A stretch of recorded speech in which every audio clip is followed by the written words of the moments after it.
Hello, my name is Josue Peralta. I'm here today joined by my sister Abby and my buddy Mike. How are you guys today? Tired. Good. Yeah, I'm a little sick. I tried over one nighting the episode for last week, and that turned out to be a disaster. I remember Putting his health on the line. Y'all better like this. Better follow. What did we talk about last Putting week? our life out there.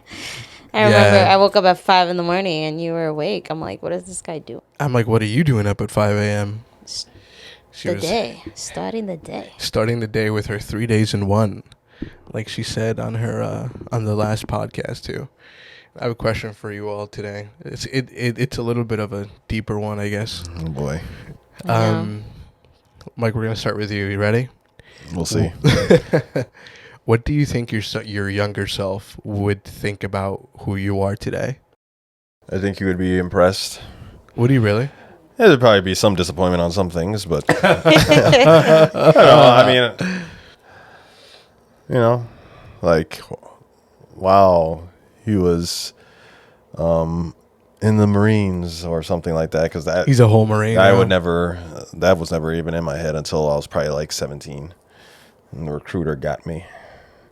How did they get you? Was it They're just persistent.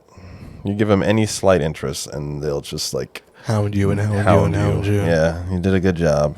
Yeah. But yeah, like that. And then like, wow, you're trying to be a doctor or something like that. And it's cool. Might be slightly disappointed that I'm single. You're like, oh man, she didn't work out. It's like, no, buddy, didn't end up with the girl from 6th grade. That was actually going to be my next question. How old are you when you're thinking about this? Like, how old are you when you think of a younger you? Oh, I'm like in middle school, Okay, yeah. 5th, 6th grade. Yeah. You know, when you kind of have ideas of what you want to do, like you start kind of thinking about that stuff, I think. For me, at least. Yeah. So. What about you, doctor? I think for me, they would be proud and also have some criticism for what to do next. Like, for example, when I think about myself in 2 periods. When I was in high school, freshman year, and when I was in elementary school for some reason. I think it was like 4th grade. 4th grade's a good year. Yeah, like I feel like my 4th grade self would tell me to be more risk taking in my love life. I mean, I did some weird things as a 4th grader to dudes. So What? Care to elaborate? More context, please. I said it wrong. But I was just more vocal and Okay. yeah. So. I mean, when you put it that way. No, yeah. What about you? What would my younger self say? He'd be kind of shocked at where I am. First of all, because I never wanted to be an artist. I never wanted to be in the arts or creative. I never thought I was creative. You wanted to be a politician. That's right. That was my life goal. I mean, my first job was in politics. And I mean, that's kind of all I wanted to do. But the fact that I ended up far from there is I guess something that he wouldn't have considered at all. But I guess he'd also be proud that, some of the things that I've gone through, that I've overcome, he'd be like, oh shit, okay, that's how we do that. Or that's how we got there, or what have you. I think he'd also be shocked, or like I'm talking like maybe 7-8-year-old Josue here, where like I used to be shy to talk to people, to the point where if anyone ever made any comment about me in a negative light, in the slightest, I'd be crying, weeping. Yeah, he was a crier, Mike. He was a crier. And that's no longer the case. So it's like, oh, okay, that's nice that kind of overcome a lot of things, and that now I'm the one making fun of people, and not as a coping mechanism. But now he's the bully, ladies now and gentlemen. I'm the bully. He is the bully now. But I've begun to see I guess the humor in a lot of things and not to take myself so seriously and things like that. So I think that comes with age. Yeah, I think so. Because I was kind of like that too. Because I was thinking, even just in my early 20s, sometimes it's just you think so much about what other people say about you. And now that I'm like in my mid 20s, I'm like, yep, I'm out here doing this. And I be looking bummy, but I don't care. I think it just, when we're young, we're very naive to the world. We don't think people will try to be mean or hurt us. And then we find out that a lot of people do, and most people, in fact, do. Or, mean. And so you kind of just learn to deal with it and accept it. Well, yeah, I guess this world does truly suck. So I gotta just put up with it, just ignore it. Learn to love myself. What doesn't kill you makes you stronger. Mm-hmm. Or it kills you. No. Well, I mean, if it doesn't kill you, it's in the saying, okay? Today's episode, I called it Shared Journeys because I want to talk about the importance of making and keeping friends. But before we get into it, I guess I just want to remind all of you to follow us on Instagram at thepursuit.bs or on Facebook now. We're on Facebook. You can find our episodes on their video, or you can actually find us on YouTube as well. This is our, fourth episode, what do you call it, with cameras and whatnot now. Is it? Something like that, yeah. Okay. So go ahead and find us on YouTube. Just look up The Pursuit by Baerstone. Just because the Pursuit is way too broad of a term, so I have to add the production company in there too. But that's fine. So The Pursuit by Baerstone. We've gotten actually a good number of views on there in in a short amount of time, which I wouldn't have guessed. So I'm actually pretty happy about that one. But as we talk about the importance of making and keeping friends, I guess, why do you think, while being single, having and making friends is so important, Mike? Well, I mean, if we're just going to look at it from just the basics, being making friends. Well, it's not just about making friends. It's also about, if you look at it from both sides of the aisle, you want to learn what you want in a friend, what you want in people who you're going to spend a lot of time with. And you also learn how to be a friend. I think, and this, happens when you grow up, and as you grow up, you just kind of learn things. And I kind of already mentioned in the question, you as a young person, you're naive to a lot of things, and as you get older, so when it comes to your friends, you kind of want to be that person that's liked by everyone. Mm-hmm. You want to be, just kind of popular, I guess, in a sense. Were you ever popular? I would say I don't know. People may think I was. I feel like I was. I don't know. I mean, it was MSDA. And MSDA. Well, I'm talking about even when I went to high school. I felt like a lot of people knew me, but I wasn't popular in the sense where everybody wanted to be have me, invite me to parties and stuff, because I never got really invited to any. You were never invited to any? No. Well, I guess they knew better because. I don't know. You gave a good testimony of your faith. I was different. That's a good way of putting it. Friends, I hang out, but it wasn't really. I think I didn't have a phone either, so that kind of handicapped me in a lot of stuff. But, that's true. And I didn't have a car. A lot of them had cars. That's true. I didn't have a car until after I graduated. But you just kind of, you want people to like you. You want to be seen by a lot of people. And so you kind of view friendship differently as, just something where you can, I don't know, just be seen. But then, as you get older, you realize that, well, first of all, you realize that a lot of people aren't as sincere. A lot of people are just not going to like you for whatever reason it is. I'm not saying I'm not saying it's a bad or good thing. It's just some people just not going to vibe with you, And so you kind of learn those things, and sometimes, a lot of times it hurts. And then when you get older, you kind of look for things that are more important, more substantial, instead of looking at how people are from the outside, you know, like if they have like, if they're well liked, if they're good looking, or, you know, if they're even smart or whatever. Like you just kind of want people that you can trust and are dependable. And then I think like that also kind of lends to how you look for someone when you're considering someone for like a significant other or a relationship. You know, you're not looking so much at just, wow, they're sexy, really pretty, or wow, she's so bubbly personality, you know, wow, all the guys want her, I want that girl. No, you just kind of want someone that you can depend on, someone that you can trust. Like those things seem to be valued more as you get older, as you get hurt more.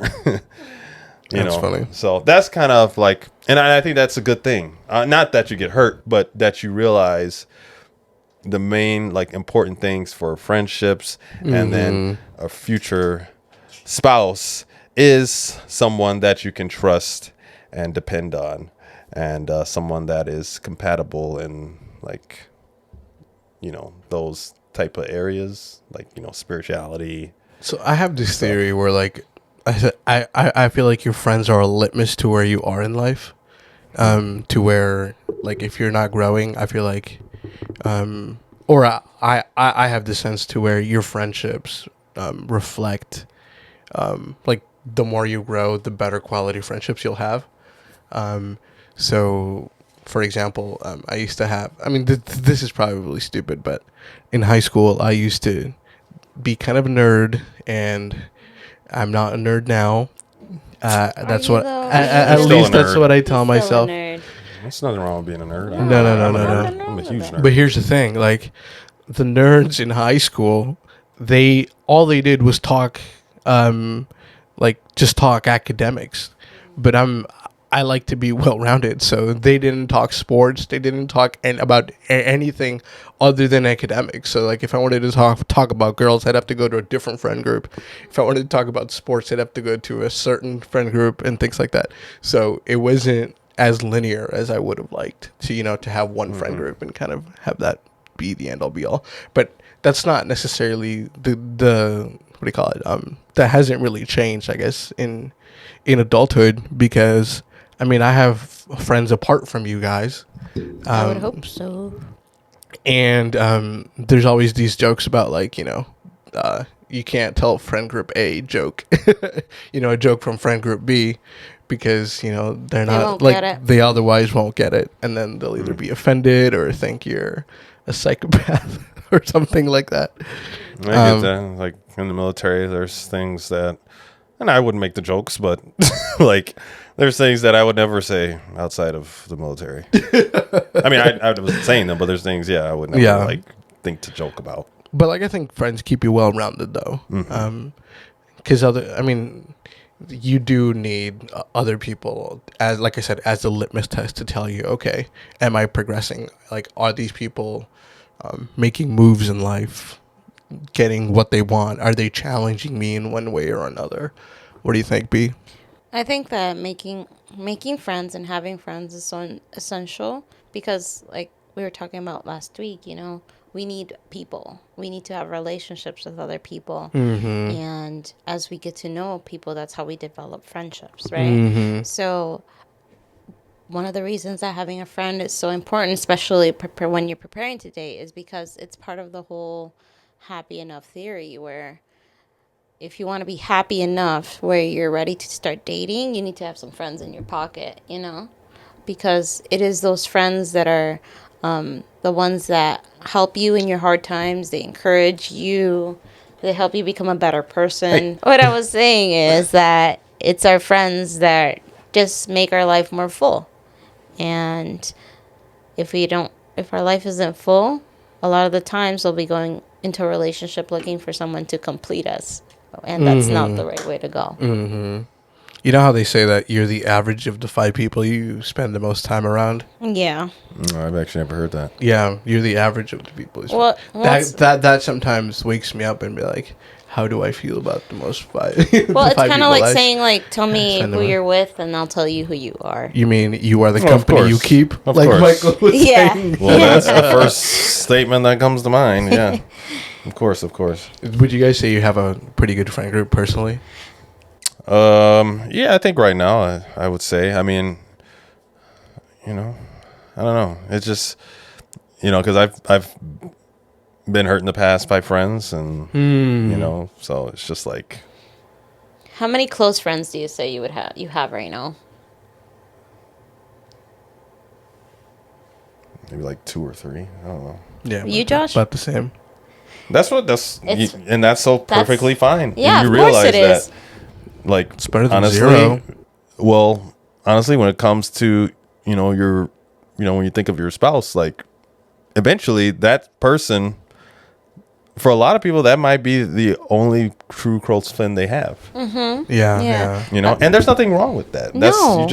You spend the most time with them. They know everything about you, or they should, or they know most. They know more than everybody else. Yeah. As they should. I was actually doing some research on, like, the whole friend thing, and what you guys said is, like, the average. It's usually people have around 3 to 5 close friends. They may have, like, 10 to 15, like, superficial friends, and then probably like 100 to 150 acquaintances. That's usually kind of like what it says. So, and it's not about the amount of friends, it's about the quality of friends. Yes. Which is really important, and I guess I would say the quality of my friendships is really good. Yeah. Well, how many do you have? To close friends, I would say about 3 or 4-ish. What were you going to say, Mike? I was just going to say, I mean, when you think about your relationship, like your significant other, when you think about dating, that person that you're dating should be your friend. Well, if you're already dating, yeah. Well, that's what I'm saying. A lot of people, they tend to get into dating without trying to develop that friendship, and that's what I'm saying. Okay, so I kind of want to talk about that in another episode. Another episode. I mean, I feel like there's a lot to go into. Like, for example, like there is an added layer of romance that can get lost in the weeds when you approach things from a solely friendship perspective. And also, I feel like women can get confused when you aren't honest about your intentions, and you're like, oh, I just want to be friends, but then secretly you're pining for them. I think that's weird. No. And I mean, the statistics show that the majority of relationships start out as friendships. Well, I mean, yeah, it's true. They do. I'm not saying they don't. I'm just saying you go in with the clear intentions in mind.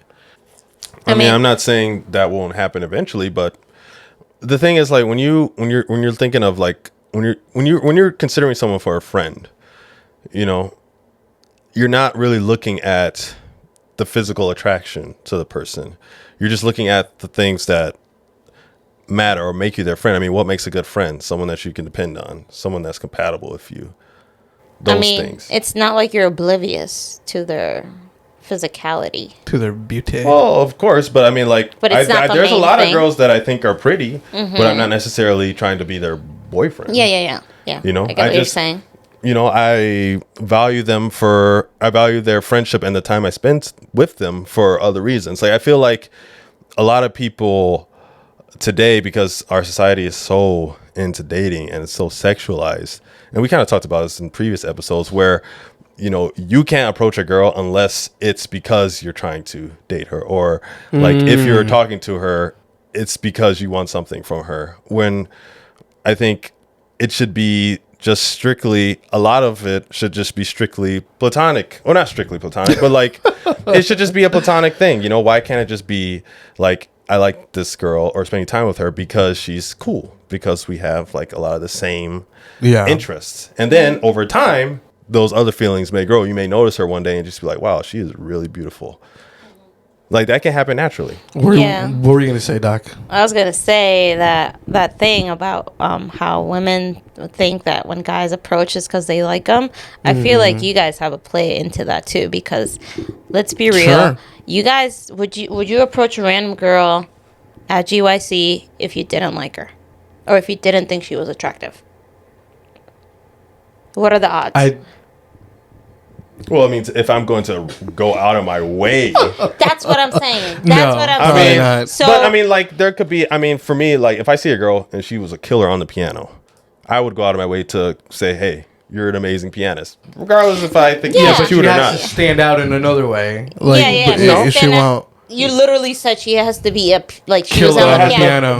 But you said like it was about physical attraction. I'm saying it's not about that. Like if she preached a really good sermon or if she had a really good presentation, then I would go for her. She's standing out at that point. That's what I'm saying. Well, all I'm trying to say is that for the majority of the part, guys only talk to girls they like. Well, that's what I'm saying. So that was my point earlier. It's no wonder that us women, we are literally conditioned to think that goes both ways. A guy, it does go both ways, but I feel like guys tend to more talk to women that they like more than a girl would talk to an ugly dude or a guy. I will say this: I do talk to women who I think are attractive, but I want nothing to do with them.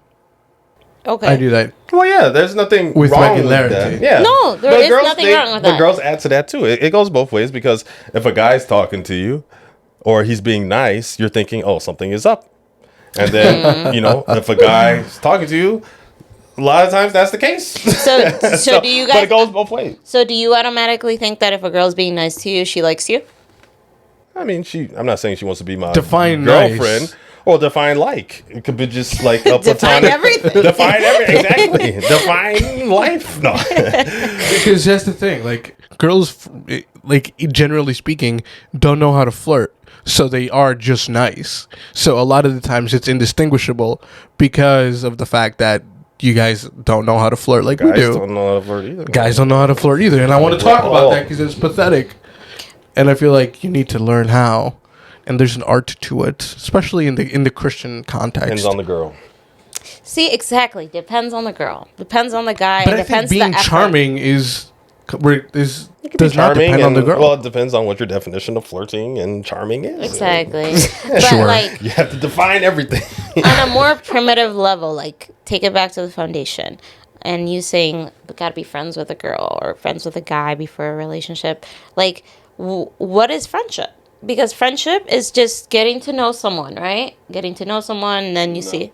What is friendship for you, Michael, then? How do you become friends with someone? I look at who my friends are. They're people that I can trust, people that I can depend on, people who are compatible with me. But you have to learn. You grow there. You have to learn that you can trust them. You have to learn that they're dependable. That's what I'm trying to say. Of course, but there's different levels to it. Like, you just mentioned how you have 100 acquaintances. Mm-hmm. You can get to know who your acquaintances are. You can know things about them, but they're not gonna, get to that friendship level until you trust them, until you decide to, like, you can depend on them. But that level, you won't get there until you maybe start spending more time with them, probably have more conversation. That's what I'm trying to say. But I don't consider them my friend, though, if I just spend time with them, sometimes. Like, I have to depend on them and trust on them. I have to know that I can go to this person, like, whenever, and they will be there for me. So Mike's drawing a hard line between acquaintance and friend. He's like, I may spend time with you, but we're not friends until we've gone through some shit, Until, I can trust you. I guess all I'm trying to say is... And that's the key thing about any relationship, especially one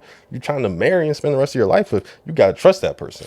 I guess all I'm trying to say is you don't always have to go be friends first before dating. I feel like you can become friends. That's fair. As you're getting to know somebody intentionally on a romantic level. You could do both simultaneously because it is with quality time. It is with relationship where you learn if someone is your friend. You can, but like you can be intentional. I'm not saying you can't, but majority of the most successful relationships happen when the two come together in friendship.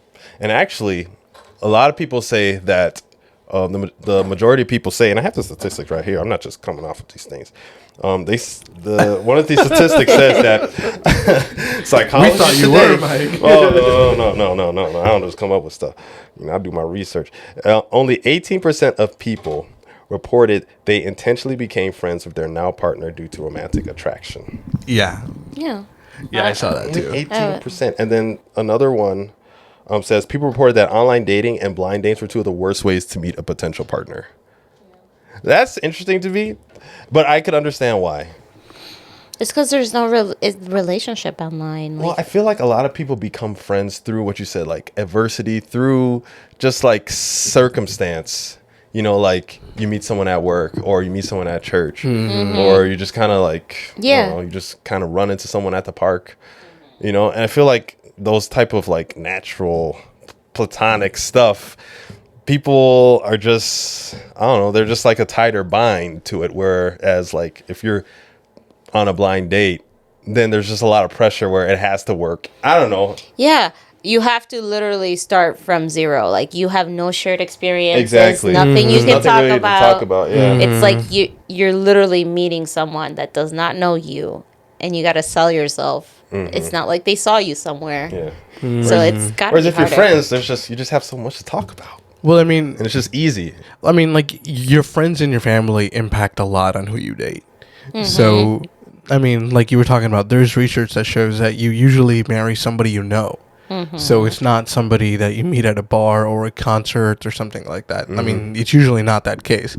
And specifically in Adventism, it's rare that if we were to go out in the wild and do random activities that we would actually meet another Adventist. Unless we didn't know them from church. Meaning that if for us to meet someone, they either have to be a friend, an acquaintance, or a friend or acquaintance of a friend. Yeah. You see what I'm saying? Right. Yeah. So, in our context, having friends and keeping friends are the core in how the odds will show that you will actually meet someone. Well, yeah, because Isn't that crazy? You meet people through your friends. Your friends know other people. Right. And maybe one of them could end up being your future partner. So you never really know. I mean, let's just start with, for example, the doctor. She went to Antilian, which opened the door to meeting a friend over there. That one friend has opened so many doors for us. And the doctor is who? Ismyrna. Just make sure people like I'm a doctor. And she's not a doctor. No. But that one friend has opened the door for us in many ways that Abby could never have anticipated when she was in school in, Who are you talking 18, about? 19. Oh, yeah. She's a really good friend. Yeah, she's legitimate. I mean, Mike and She's even helped you, Mike. Yeah, that's what I'm saying. Like, Who you we would have talking never guessed. Oh, see, okay. Yeah. I thought you were talking. I wasn't sure if you were talking about her or something. Shout out to her. Yeah, shout out to her. We stayed at her house. You stayed at her house, Michael. Okay, yeah. What do you mean, how did that help you? That saved us a lot of money. We were roommates. We were roommates. Yeah, so not only that, but when we got there, she gave us an in into Advent Hope, where we met Michael, a pair of sisters, which were nice people, and some other people who, we would have never otherwise met. And that all started because Esmerna and her were roommates, and they were friends. So who I would have never thought, hell, I never met her until I went to Cali. For the first time? No. Yeah, you met her cold turkey. Yeah, in 2021, right? Remember how she greeted you? Oh, yeah. What was the name that she called me? What you called me? I think she called you ugly butt. Yeah. She literally, That's how you know how close we were, because she knows referred to the him nicknames. as how I would call him. Yeah. Wow. Yeah, like imagine meeting like an acquaintance of mine and them calling you something weird that I've called you before. It's like, hey, Kale, look alike or something. It's like, I do not look like hell. I don't know. You guys just think all black people look alike. It's cool. No, it's because your head is shiny. But exactly. You guys think all black people look alike. No. But you guys are family, Michael. How dare you accuse me of putting all black people? Because you do. It's not the first time. Whatever. But also, I think spiritually too, our friends help us get closer to God. They should. It says in Proverbs 27:9, it says, "Ointment and perfume rejoice the heart, so doth the sweetness of a man's friend by hearty counsel." So God is calling us to create friendships with other people, not only Christian friendships, but also make friendships with people that are not Christian. So we can testify to them and somehow grow together. And I mean, like friendships introduce us to new experiences and new things, and friends do that we wouldn't have otherwise have experienced. And that's something that I know for sure that I've been a part of, to where there's things I wouldn't have done or I wouldn't have tried if it wasn't for certain friends who motivated me to do that. Yeah. Has it ever happened to you where you tried something new that a friend took you? Yes, all the time. I feel like each and every one of my friends brings out a different part of my personality that if I would not be with them. Because, like, a lot of the times people be like, oh, you act the same way around everybody, and that's what yourself is. And a lot of times we forget that we are multi-dimensional people, that only a certain side of us comes out at a certain time. And for me, I've clearly been able to say it in my friendships where, like, a certain side may be more activated, whereas with another one it'd be like, no, dude, like, that's not the role you play in my life. I feel like, Mike, like, I've introduced you to a lot of things. Like my traveling, like, I introduced you to sailing. That's a lot of fun. What else? Michael, have you introduced anything to my brother, or is that not your role? Or to somebody else? I don't know, honestly. I just feel like, I mean, sailing. I mean, that's the only really thing I can think of, like, sailing. But, I mean... No, Mike, we go travel a lot No, of places. but I mean, like, introducing me to different things. Like, sure. I mean, I've traveled. I mean, I guess going on that long road trip down to California. That was the crazy. First Yeehaw. driving. Not really, because I feel like a lot, like, me and my friends, we just kind of all kind of just like did the same things. And that's a good point. I feel like women friendships and men friendships are totally different. Like, in what way? Like, I feel like Michael just said, like, we just hang out, we just do the same thing. Where, like, I feel like women friendships are just deeper. Whereas, like, there's more that intimate connection, whereas guys are more of just, like, we go sailing, we go traveling, like, we do all these things. But yet, like, I wouldn't say they're deeper for females, but I feel like on an emotional level, like, more nuanced. I feel like women are more in touch with their emotions, and they're more keen and more readily available to share them. Yeah. Because they are just so forefront as compared to us. Yeah. Like, for example, this is an example. Like, if I were to play Taboo with you, I would mention things we did together in order for you to get clues. Whereas if I played with my friend Ari, I would be like, this is what we talked about the other day. And she would know exactly what I'm saying.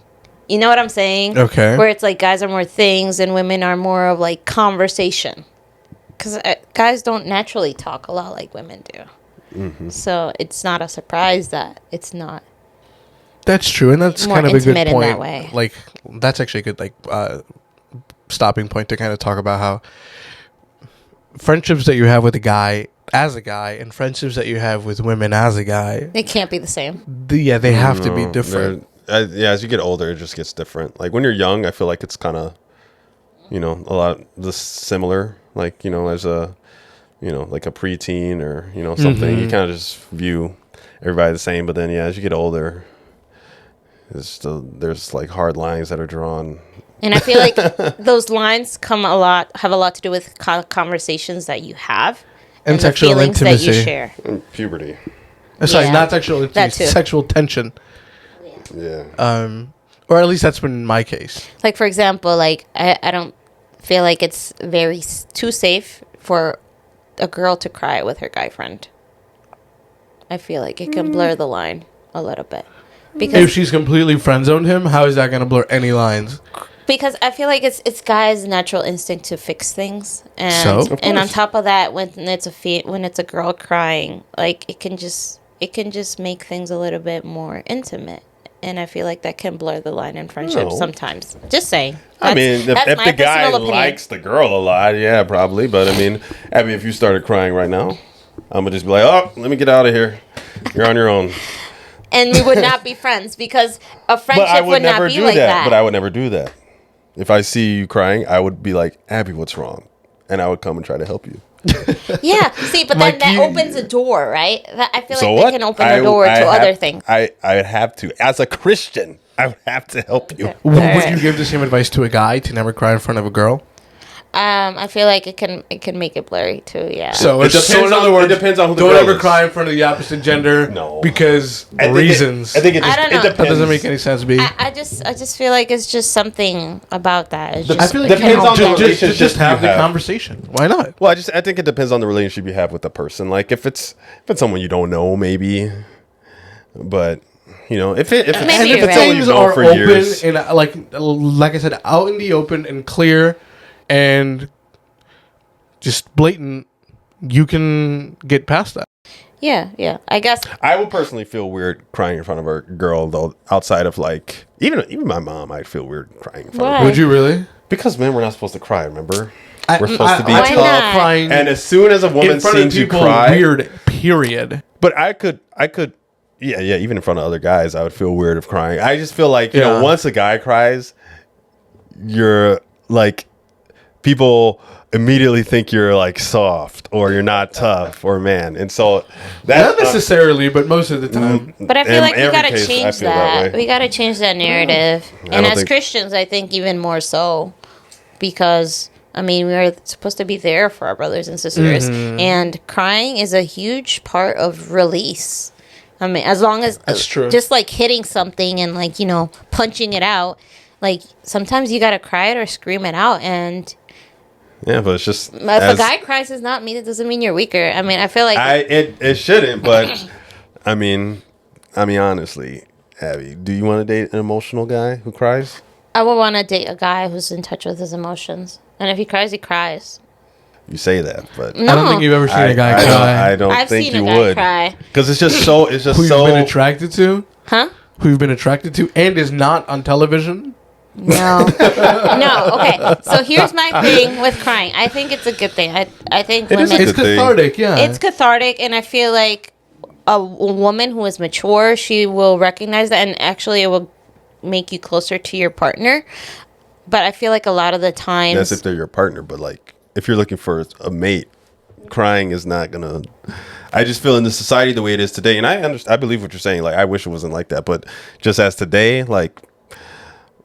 It's not a good look, unfortunately. I feel like you got to be the difference. Okay, but that's fair. Personally, what I was going to say before is I feel like a lot of the times... It also depends on what you're crying about. Like.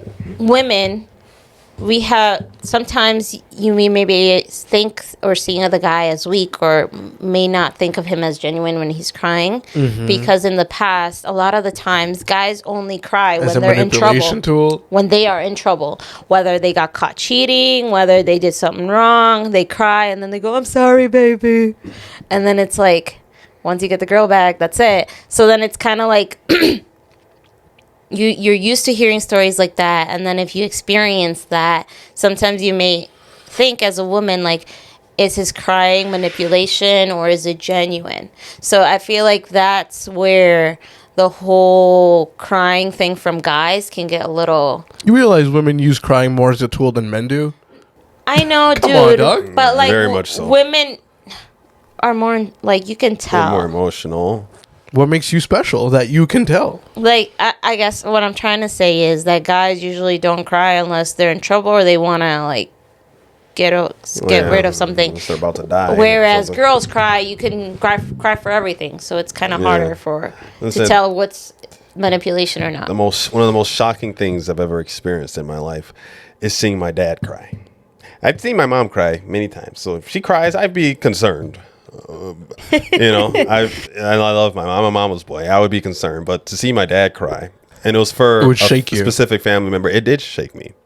I still remember it was a shocking thing to see because my dad, even amongst other men, my dad to me is one of the like more tougher men out there who's just handled so much, and to see him like break down and cry over a legitimate reason, it wasn't just like something silly. It was a very legitimate reason. That. Scarred me. And I mentioned as a son, had to console him. And I'm, I hope he doesn't get mad when he hears this.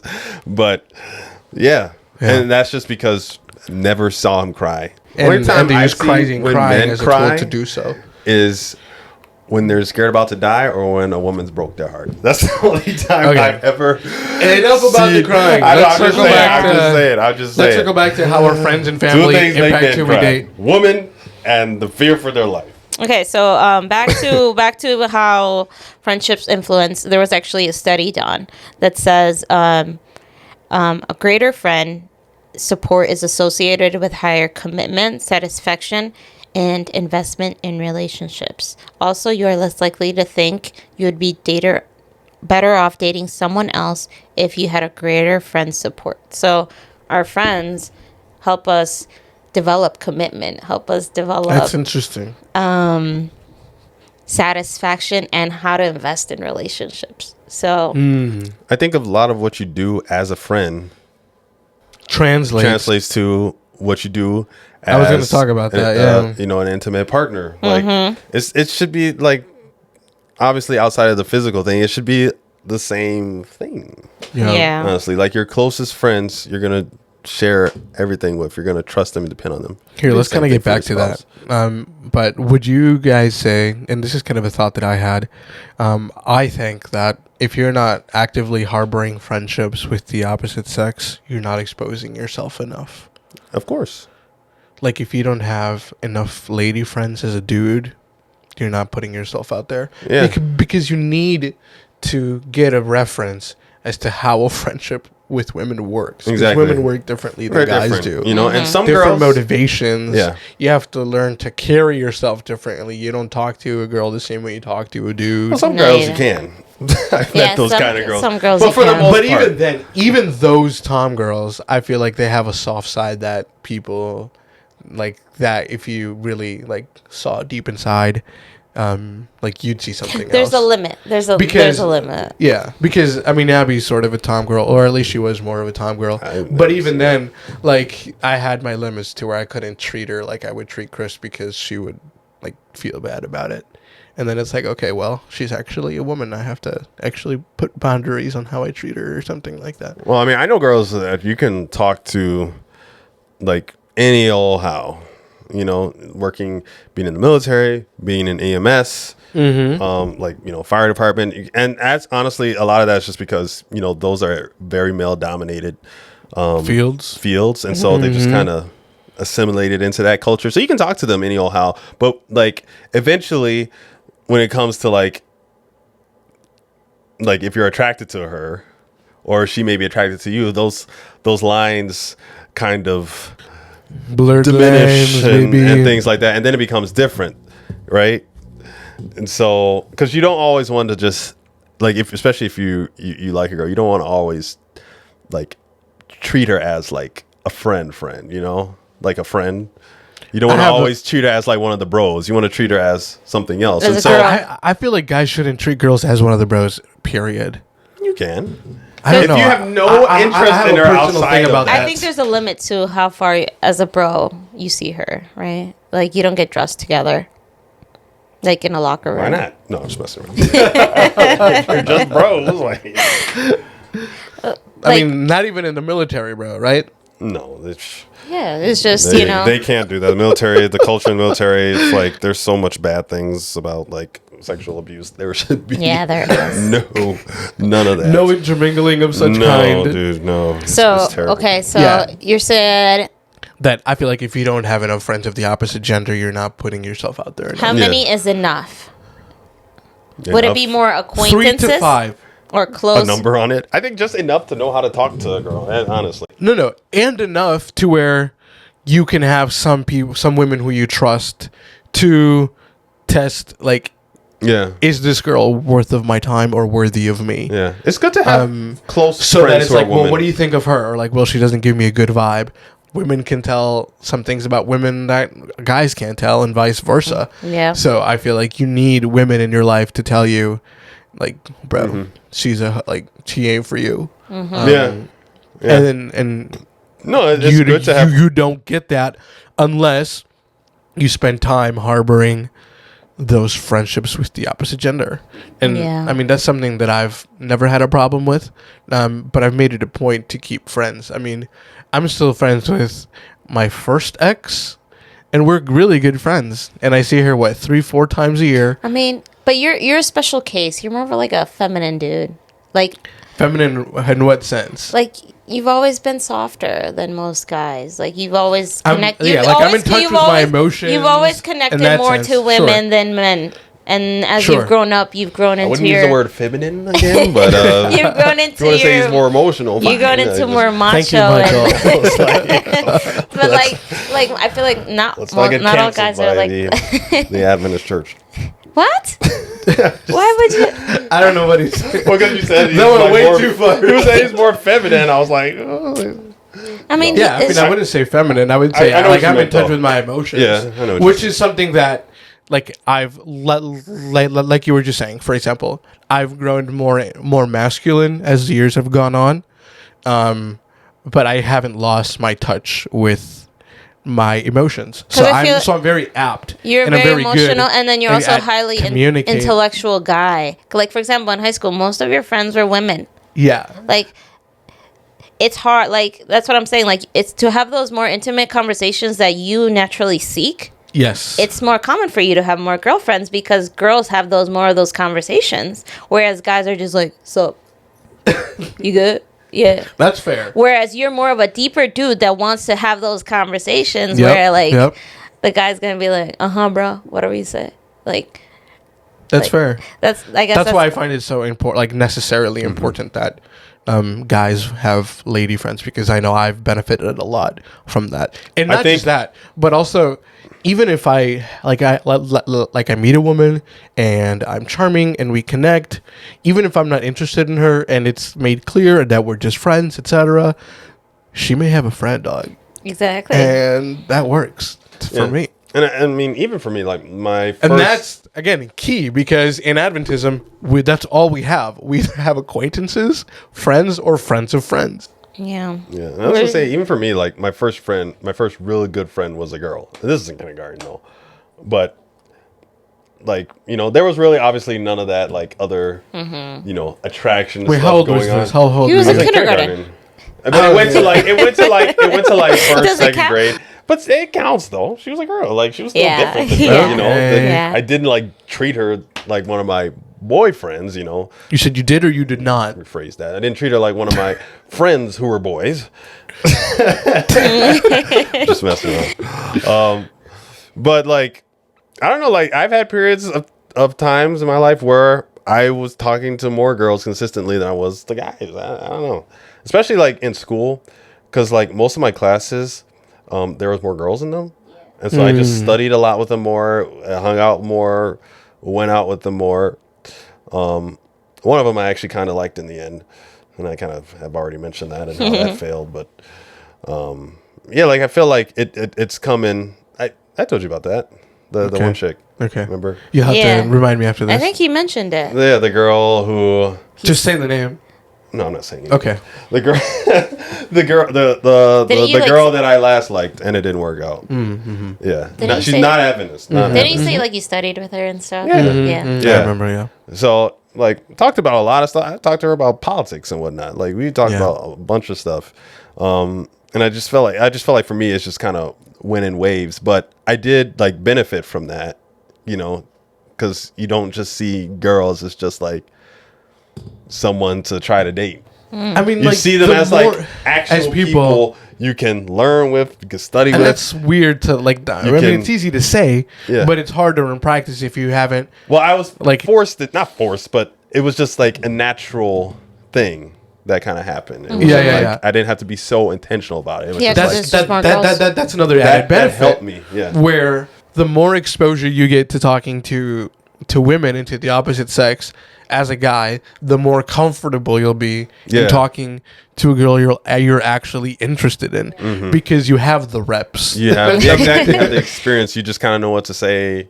It's not like, oh my goodness. I mean, it reminds me of there's this basketball coach of this guy. Like, there's a video of this where I think this is actually NBA or college. Like, it was professional level, where this player took the shot and it was a terrible shot, and the coach sat him down. He's like, "Do you practice that shot? Do you shoot that shot? Don't ever shoot that shot." So by getting reps in a what do you call it? In it, what's the word I'm looking for here? in a casual, friendly way. What's the word I'm looking for? You have talking to girls? Yeah, to just talk to women. You get you get to number one, know how they think. Number two, lose kind of the glamour of like, oh wow, I'm talking to a girl. And number three, you kind of just get a hang of what women are like, because women are 100% different. Yeah. Now, Doc, women who aren't the pursuers, how do male friendships impact the way you see other guys? Can you rephrase that? How do your guy friendship? Okay, how have Chris and I influenced how you talk to, or how like when guys approach you? I mean, I guess I would kind of know what for starters, what to talk about. I could talk about like the dude stuff. Like, yeah, I could get dude references, but also like just maybe mannerisms too, of like maybe this is friendly, but this is not friendly. Okay. Like just like, you know, if just a random guy's approaching. Give me an example. Huh? Give me an example of this guy's coming up to me because he likes me versus this guy's coming up to me because he's just being friendly. Well, I mean, Chris had a really good friend. He was a big flirt. What a great guy. He's a great guy. I had a huge crush on him, Michael. Like, but he's just the most charming dude. He's just the most charming guy, like, ever. Like, anyway, so, like, even just from him alone, I know, like, just, like, the way he did eye contact to this day. Like, if I see that from a guy, that type of eye contact, I'm like, this guy wants something. Yeah. But, like, you know, I learned that from this flirtatious guy. Whereas, like, Josh is more, less flirty and more kind of just... Hi, I'm Josue. Like, I guess I don't know how to explain it. Well, it's not a bad thing. No, it's not a bad thing. I guess all I'm trying to say is like... And to be clear, I don't approach every woman that way. Yeah, no. I mean, like, that's just some of the context that she's seen me in. But yeah. Yeah, I guess all I'm trying to say is, although I may not have like a lot of guy friends that I consider friends, I feel like most of the guys I know are more like acquaintances. Like, Mike, you're my acquaintance. I mean, you're my friend, but not like friend. Anyway. Damn. But he's not hurt, you know, because he's a guy. Wait a wow. Okay, all I'm trying to say is, like, just having siblings has allowed me to be around guys more, and it has equipped me with skills to learn how to talk to guys. Mm-hmm. But I feel like also sometimes it has hindered me. I was going to say, I feel like he spoiled you. Yeah, I feel like sometimes I can be spoiled, or like I can expect more things from guys. Because, like, for example, all the guys that are friends with my brothers, they treat me like, most of them, like if they were my brother too. Mm-hmm. So, like, I feel like sometimes it can hinder me in the sense of like thinking all guys have pure intentions. That's a fair point. So, like, you know, having too much of something can also kind of make you... Yeah, I was going to say, like, one of the downsides to... I mean, because, like, I did study, like, when I was saying how I had studied with a lot of girls and things like that, and got to work on projects. And literally, there was one girl, and oh, my gosh, this girl. This is the girl I liked before the other girl. Mm-hmm. And, dude, we would literally spend, like... We were doing kind of the same thing, but I took it, like, an even step further, because... Like, we would sit next to class and like next to each other in class every day. And she would like come and sit next to me. And then I would walk her to her home and everything like that. And then Mike. Yes, it was like I was like, oh man.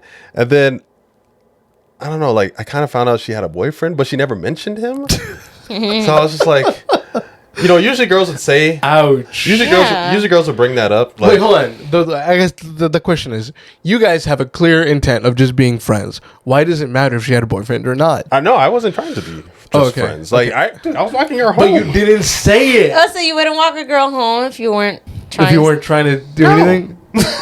Okay. No, I'm not walking her home. You heard it here first. People, Mike walks you home. If we're just walking around, fine, you know, and like she happens to go home. I just talked about the benefits of having women friends. I know. I'm saying sometimes. Well, I don't know why I brought her up actually, because it's a little out of context. But I was saying like sometimes, you know, what I wanted to say was like sometimes, you know, you can kind of not realize that there maybe could be something there, because and I was focused on school as well. But like I said, I think there was, looking back on it, there was cues that that girl did like me. I just didn't pick up on them. Well, yeah, and especially the second girl. Well, yeah, the second girl. Well, the first girl, I think there was definite chemistry between both of us. Chemistry. She never brought up her boyfriend. I almost wanted to tell her boyfriend. I'm like, dude, I've been hanging out with your girl in school, walking her home for over a year now. She never bring you up once, man. You gotta get punched. Come on, girl. Come on, dude. Are y'all cool? Because she didn't bring you up once. Dang. Sometimes I just even talk to a girl one day and they say, oh yeah, me and my boyfriend, we doing this. I literally would ask her out to come and hang out, bro.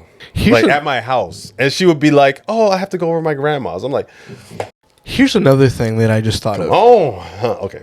In terms of having friends of the opposite gender, it gives you credibility to that gender. So specifically with women, because the women talk. I found that if you and I go okay, so this is actual, there's empirical data on this. You and I went to GYC by ourselves, and you and I went to GYC by ourselves. There is a different phenomenon when I approach women with Mike than I do with you, and it hinders me too. Okay, pause. There's hindrance, but then there's also an in.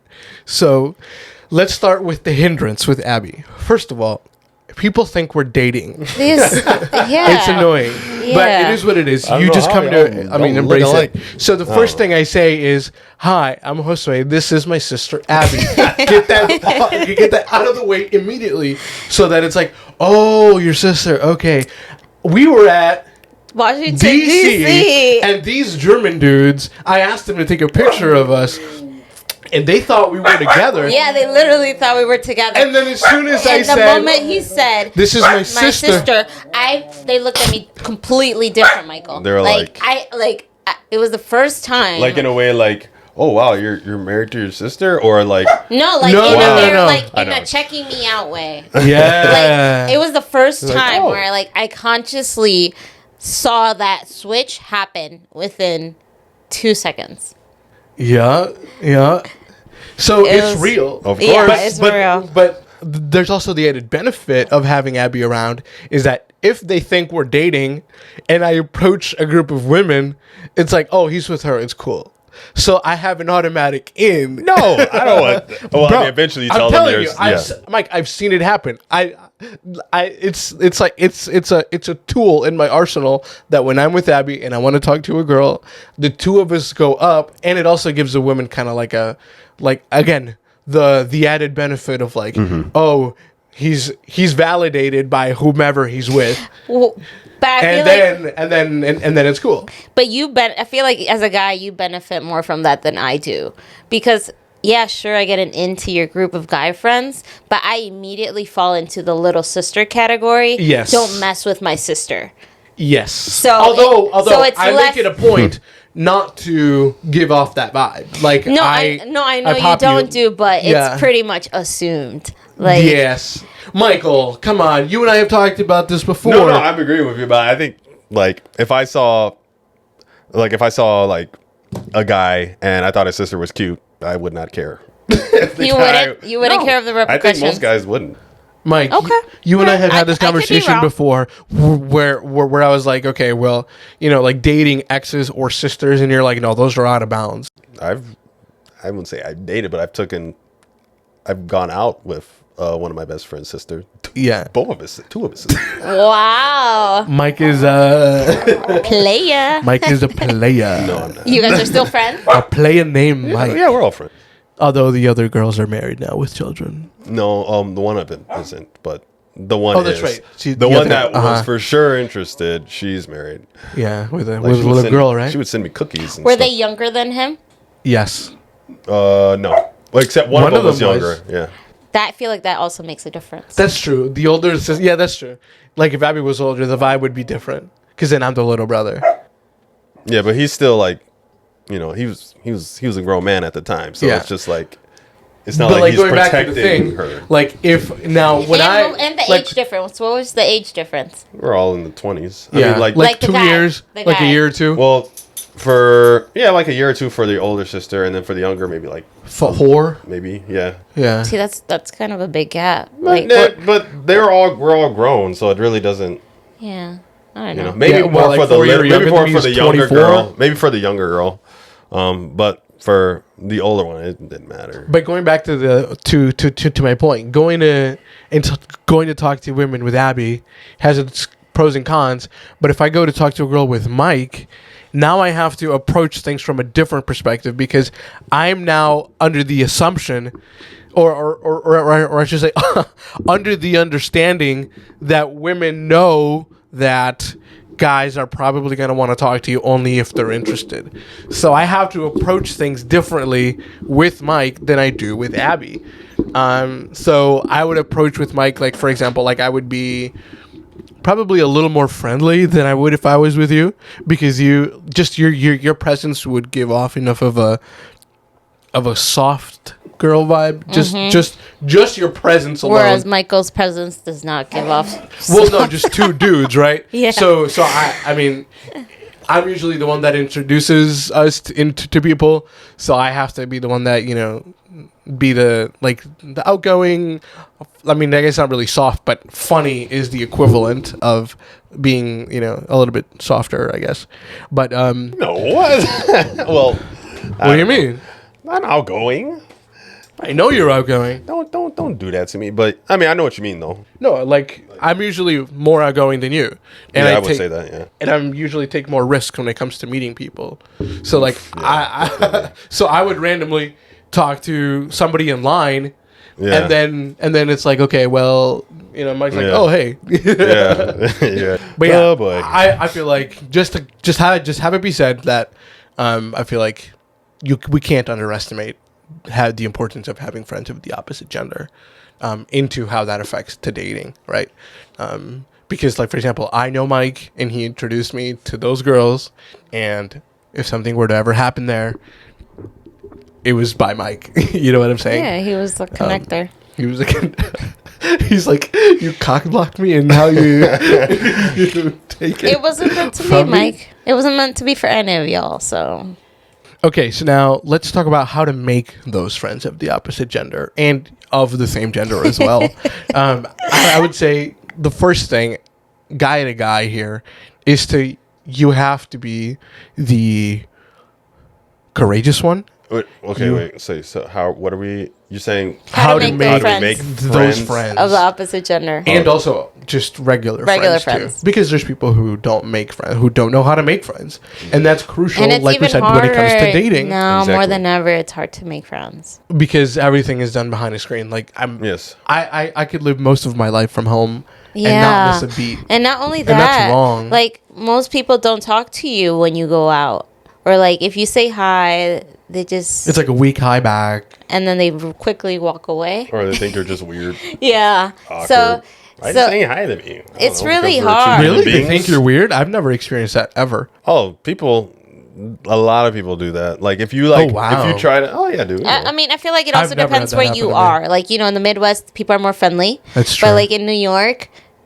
It is a little bit. Okay, people are just kind of like, why are you talking to me right now? Yeah, that's true. So I've gotten that from both places. So I feel like now more than not ever, really New York. I haven't been around that much. Now more than ever, it's easier to make friends from a situation than from just a hi. Yes, and that brings me to to finish on my first point.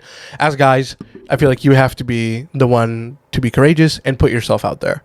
What does that mean? That practically means physically go up, introduce yourself, not with any expectation of wanting something, just to establish a connection, right? But how would the opposite gender know that? That's what I'm saying. They won't. That's why you have to convey that with your body language, with your tone of voice, with your eye contact, and with the way you approach. And I feel like hi, for example, this happened at GYC. Hi, I don't think we've met yet. I'm Josue. What's your name? See, I think simple. I think it's very hard for a girl to not think that. Oh, he. It doesn't matter if they think it or not. If you know, your vibe is going to show that. it also has to be the girl that knows. I think. Well, there's no way to communicate that. It's like, like you say, so somebody's like, I don't want to be anything. No, I'm not saying that. Doesn't make any sense. My strategy is find something that you can connect with, or like something. Right, that's another there thing that you can use to kind of like bridge your way in. Yeah, Like, sure. For instance, the girl we just talked about, she was my bus leader. So I was like, hey, I was on your bus. And then that was that. That was that. We have a reason for talking. Yeah. So that's just like, I'm not the best when it comes to just like randomly. I mean, I did it in Australia, and I was actually proud of myself with the one chick. But even then, there was something there that we could both tie to because we were both traveling. We're both foreigners in Australia. Yeah. So there was just that connection. Whereas GYC, I don't know. Yeah, I guess you could say the same thing for GYC too. Yeah. But I don't know. I always try to find that thing that can be like, oh, your hair is curly too. So is mine. Nice to meet you. My name is... No, I was just playing. I mean, that would be or like if they, like Michael said, if they performed up there. Yeah. It's like, oh, really loved that. Yeah. I really enjoyed it. And then ask her an insightful question. Mm-hmm. Don't just like, how long have you been playing? Or like, do you really enjoy? Like, do you enjoy it? You turn into Walter Wright. My name is Michael Hughes. I live. You mean the guy I'm from a wilderness explorer? Oh yeah. Oh, from Russell. Up? Yeah, that's what I was. Hi, my name's Russell. But I was actually thinking from Uncle Buck. Oh, yeah. The questions are rapid fire. It's like, are you married or single? Single. It's like, where do you live? Apartment. How old are you? It's always why. The rebuttal is why. Why? What's your record for how 4 consecutive questions in a row? 23.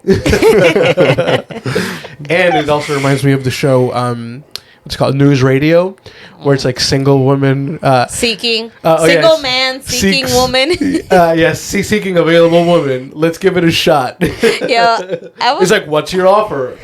That would be kind of funny if someone does that to me. That'd be cool. First of all, that would be hilarious. Yes. So that gets you in immediately. And you have to be incredibly confident to even pull it off. Also, you gotta like have your sales pitch. I feel like that also kind of drives in that, like, you know, single man.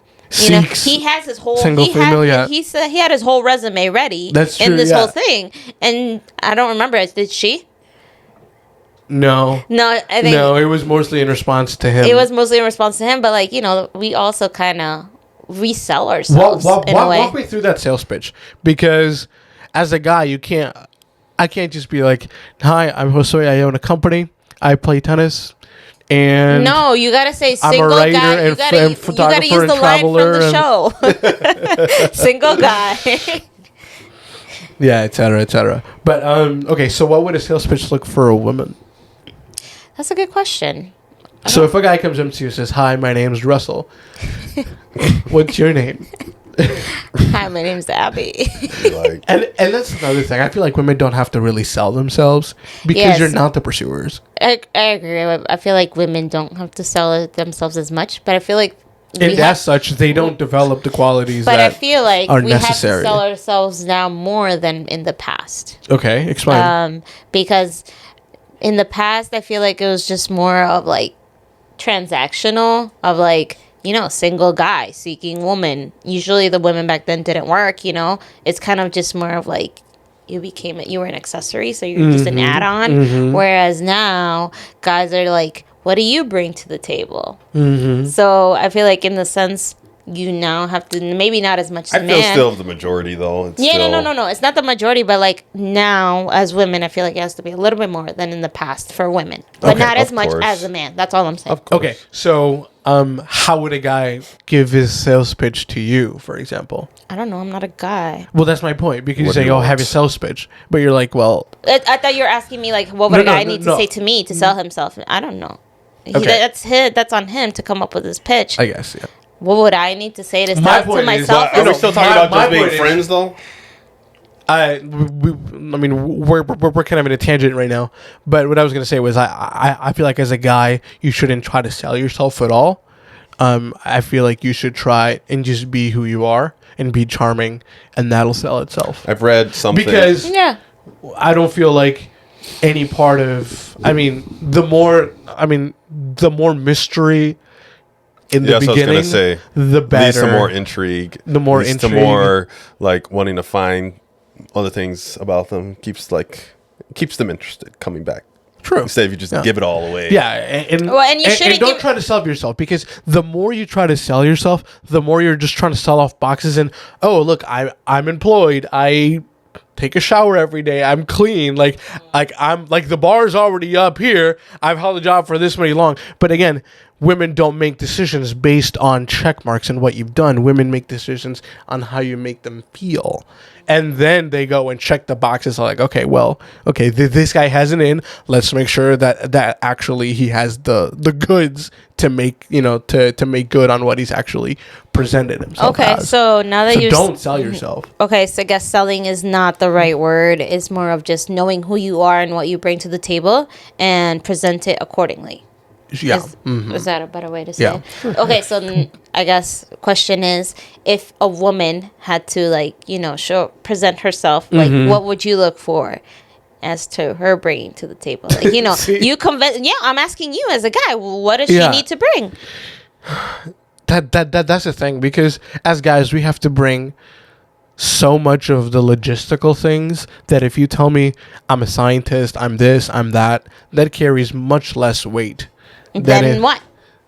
Than if you were to work at Starbucks. Okay, but what does she have to? Okay, so you said that women women choose how they make you feel, how guys make you feel. How do guys choose how the women makes you feel? How they treat them. How you treat them. Right? How you treat them, and with what level of respect, and with what level of, what do you call it? How you approach them, with what level of sensibility. So, in other words, a guy maybe has to show himself who he is more in words at first, more than actions, whereas a girl has to kind of do actions more than words. But the action is in response to who he is. Yeah. But like, you get what I'm trying to say? Yeah. Because like you're saying like how she treats you, right? Yeah. So that's an action. You won't get that treatment until you probably say something. Well, no, because if a woman is, yes, but if the woman approaches first, then you still should feel a sense of respect, a sense of for sure. Because otherwise, if it's not there, I read a stat last night. This is random, and probably completely wrong, but and hopefully not. But it said that 82% of the women who reached out first ended up marrying that guy, which is an absurdly high number. But even if we were to like give it a 10% or say a 10-point swing, which is huge, a standard deviation of 10 or 12, we're still in the 70s, which is a tremendous amount. Interesting. So, with that said, ladies, if you see a guy and because you like him, introduce yourself with a sense of respect and be nice about who you are. And it's gonna bode well. Because I think guys are more simple. I'm sorry, I didn't know you were there. I think guys are more simple when it comes to deciding who they want to, like be in a relationship with. Yes, a lot of it is based off of physical attraction, but like if the woman is just nice and like they're attracted to her and she puts herself out there that she's interested, they're good. Yeah. Right. Whereas like I feel like from the other way, the woman wants to see this, and then a lot of times, the woman they're gonna have more guys talking to them than guys are gonna have girls talking to them. So I think that they got like choices, while the guys, for the most part, usually just kind of have like maybe one or another one if they're, like that type of dude in their back pocket. And something I want to talk about later on is just specifically how I feel like women aren't getting approached as much anymore. No. Because we're scared. Girls are doing more which is a guy problem, and it's also a girl problem. It is. Because if girls aren't receptive and aren't kind and aren't respectful about treating you in a way where it's like, just because you're talking to me doesn't give me the right as a woman to treat you like crap, just because I don't like you, or to be disrespectful about it, or to shame you on social media or something like that. I mean, that's just not humane. That's just not. That's just mean. You see it a lot to anybody. But anyway, going back to putting yourself out there and how to make friends of the opposite gender. Like I mentioned, women, if you reach out to a guy, the odds are it's gonna go well for you. The odds of him being mean are very low. Very low. And also, like I mentioned, for guys, put yourself out there. And if you're not used to it, just know that it's going to be uncomfortable. I kind of liken it to working out, to where you're going to start running and it's going to suck at first, but the more you do it, the easier it's going to become. And it's most likely, unless you're like Brad Pitt or somebody, you're probably going to get rejected. Like some girls. But don't take it personally. Mm-hmm. Yeah, I know. I'm just saying it's gonna happen, whether it's personal or not. Right? It's just going to happen. Law of averages. Yeah. You know, as a guy, that's the world we live in. It sucks because most guys get rejected a number of times before they find a girl who even wants to just be their friend. Like honestly. Yeah. Mm. So okay, Doc. What would you say is an advice out there for women to make friends with dudes? Well, I got this advice from Instagram, and it said to take up golf. It said take up golf, and that'll work. Well, you'll never see me because I don't even play golf. And make friends with all the women with all the old women in the golf course, so they can introduce you to all their kids. Grandsons. Yeah, to all their grandsons. Dude, that's clutch, actually. So, and I've seen that time and time again. They're like, ladies, you need to take up golf and like other guy activities. And I feel like that's usually how a woman makes a guy friend. It's usually through activities, through actions, right? Because guys are more action oriented, right? So take up a manly activity, not manly, but more of a male dominated thing.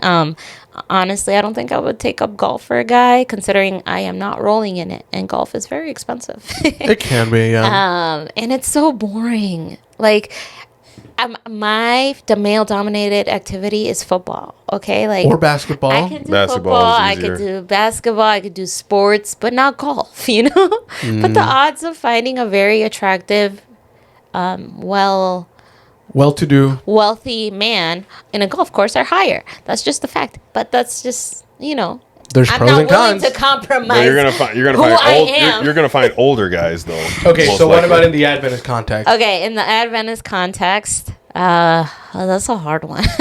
Because I mean, it is a hard one because like there's already less guys than women in the world, and in the church there's less guys than women in church. And like, for example, here, like I go to the Waukesha church, and there's like zero. There's like two, but they're like younger than you, super younger than me. I don't even know how to relate to them. Yeah. So I don't know. Maybe it's just getting, like, if you're youth or they have a young adult thing, getting involved in the programming. The odds of meeting a guy are higher and becoming friends with this guy, you know, through this situation, through this event. True. So how about not just where, but how? How? Yeah. So like I mentioned, you know, maybe going up to them and you're like what you're saying is put yourself in their path. Because Michael was saying, guys are simple. When it comes to just becoming friends, it's very simple. A lot of times it's just being there. That's true. So, and I think guys, and you can introduce, like you said, introduce yourself.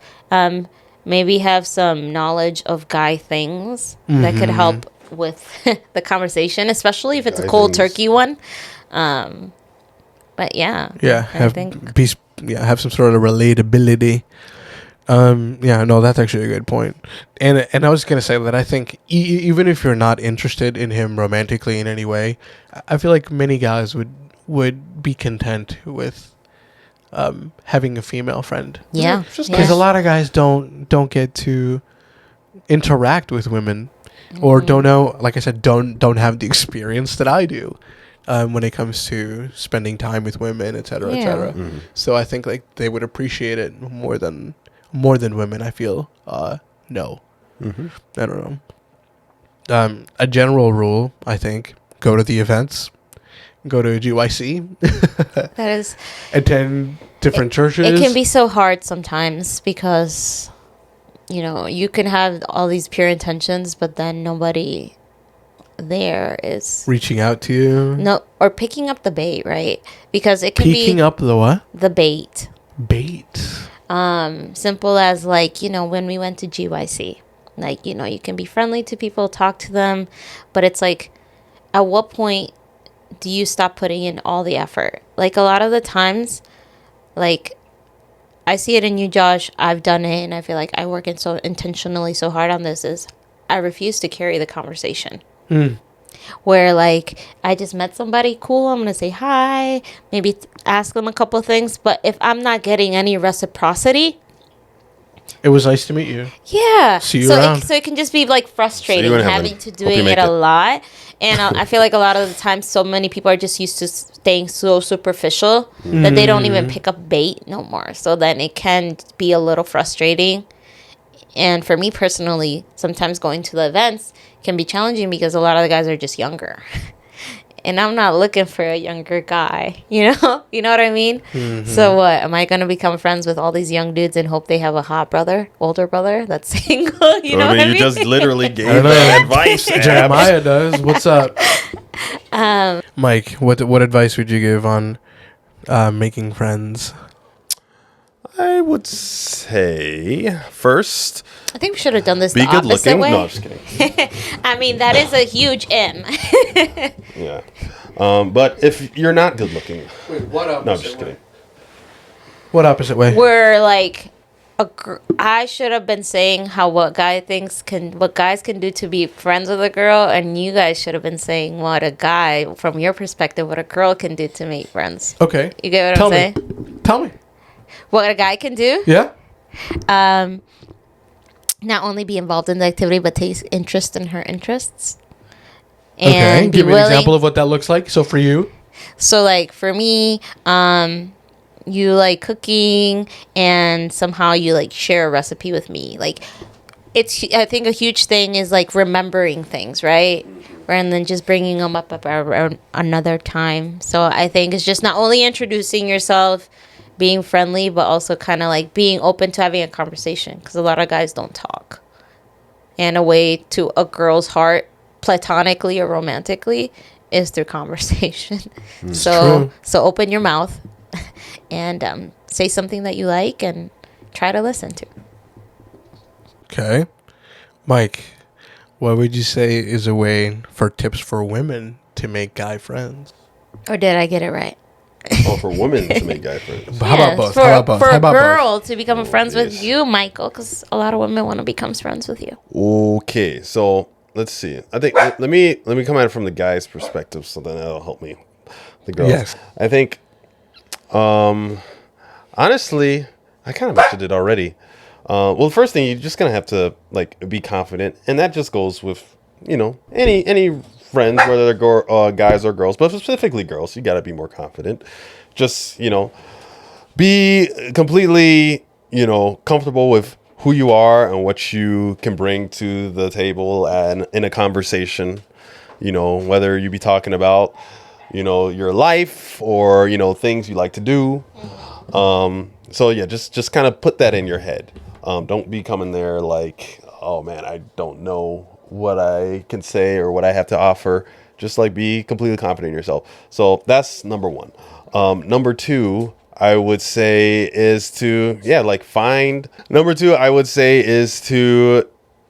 try to find something, whether it be something they just did, something they're wearing. Because I know you said, Abby, conversation is huge, but find Agreed. Something about them that you notice, just to kind of start a conversation. Like for me, it could be like, I was talking about the one girl. Oh, she was my bus leader. Talked about that. And it doesn't have to stay on that, but then it could just lead to other things. And then compliments. You can compliment a girl and not be trying to date her. You could just be like, hey, I really liked what you did, or I really liked what you said. I think that should be a habit to get everybody into. Yeah, into just any whether it be a guy or a girl, compliment people, make them feel good about themselves, you notice them. Hey man, we do this at the gym all the time. Unfortunately, the girls don't do it, but a lot of guys, they'll come up to me like, hey, yesterday I was in the gym. He's like, hey, man, you're getting real big. And I'm like, hey, yeah, thanks, man, appreciate it. It's just like super positive affirmation stuff. And I was just going to say, I think guys do that more to guys than women do to women. Of course. Yeah. Right? Like, we don't go. Didn't see that one coming. Right. Like, man, I get more compliments from guys than I do girls. But like that stuff, you know, it makes you want to, you know, like be around that person more because they make you feel good. So, you know, I just like once you start doing that, then it's just kind of like I feel like it'll be easier the next time around to talk to that person or for that girl to maybe like, you know, be more comfortable talking to you because first of all, she knows that, you know, you admire her in some way. So to just be like, I don't know, like what else do you like about me or what else do you think is cool? Maybe, I don't know. Mm-hmm. So I think those are good like key points. And then, yeah, just go like, you know, to any conversation. You don't got to be the swaggiest guy. You don't got to be the most like flirtatious guy out there. You just be yourself, but just be nice, kind, and pay attention to the details. So that's one thing I didn't mention last week that we probably should have touched on. In being a well-rounded person in the logistics of finding someone to date, is just to actually have actual interests in something. Hobbies. Be a person that is, this is gonna sound weird, is predictable, right? Be unpredictable? Predictable. Mm-hmm. That is predictable. Okay. Yeah. So you want a woman to look at you and be able to visualize a life with you and be able to project on you a little bit. That's something we advise against. No projecting. No castle building. Ellen White says. I didn't say castle. No. I didn't say that. Nine. But you literally said projecting so that she can project into the future. No. Like project onto you in terms of like. I know what you mean. Yeah, and you went German out of nowhere. Don't, because I was just thinking that one scene from Inglourious Bastards. Not saying that's a movie anybody should watch, but Hitler's like 9. But yeah, everything's falling apart. Be a well-rounded person to where you actually have something to talk about. Mm-hmm. Have interests, man. Go deep into them. I don't care if they're weird to an extent. Just be like my brother. He watches lots of YouTube videos. I do watch a lot of YouTube videos. So he has like a lot of random facts he can pull out. I have okay, so I guess going back to the thing, I guess I am kind of a nerd where I know a lot of things from a lot of different walks of life. Like I know a lot of engineering, but I'm not even into engineering at all. I know architecture, but that's, part of my job now. Photography, writing, traveling, tennis, sports. So it's just a lot of different facets that I've devoted myself to getting to know. Mm-hmm. But you don't have to be as well-rounded. You're an extreme case. Right. But just have something that that you can be known for, and that's something that you can stand on. You're passionate about it. And that you're passionate about it. And going back to the predictable thing, I think it's better so that, again, you don't build on anything that you can't, or that you don't know how it's going to react. Right. You have to build on solid ground because you know that if you push against it, it's not going to move. Or maybe instead of predictable, it's more reliable and relatable, right? Because we become friends with people that we can relate to more and that are reliable. True that. Exactly. That's what I said from the very beginning. We know, Mike. You are very wise. Exactly. And kind of circling back to that. Oh, you're like the wise genie from Aladdin. You got the hair and everything. I mean, you're just missing the lack of hair. Yeah. I cut my hair. So, it'll go back, guys. It'll go back. I'm just messing with you guys. Before we wrap it up, I kind of want to talk a little bit about keeping friends and how you guys would recommend that we keep friends. So Michael was talking about how, and I did write it down here on my notes too, how your friends can be a litmus test of how you'll treat your significant other. So if you don't spend time with your friends, or if you're not intentional about your friendships now, you're not setting the right patterns when it comes to That's true. meeting someone then too, because you have to friend your future spouse. Of course, this is somebody you're going to spend a lot of time with. Yeah, and if you're not it's intentional, not just some person you lay up in bed with. It's a person you actually gotta talk to and spend time with. And if you're not intentional about your friendships now, you're not going to be intentional about your friendships then. And you may be, and you can change, but it's going to be doubly as hard, and it's not, going to be as easy as it would if you were to start making the right patterns now. Yeah. So, Doc, what would be an example or a tip on keeping friends, not only of the same gender, but of the opposite gender? Because as we talked about, it's incredibly important to have them when it comes to your dating life. I think one tip for sure is making time for your friends. Mm-hmm. And we're talking like complete time, paying attention, active listening. Mm-hmm. Not on your phone? Yeah, not on your phone. That's something, sorry, let me just put it here. That's something that my ex, she didn't really like sit me down and like say, oh, I want to do this. But every time she did it to me, I felt just so seen that I unconsciously started doing the same thing.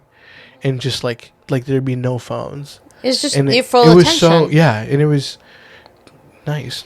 Like, it makes you feel seen, it makes you feel heard, everything that we want in a friend. But like here in Proverbs, it says Proverbs 18:24, it says, a man that hath friends must show himself friendly.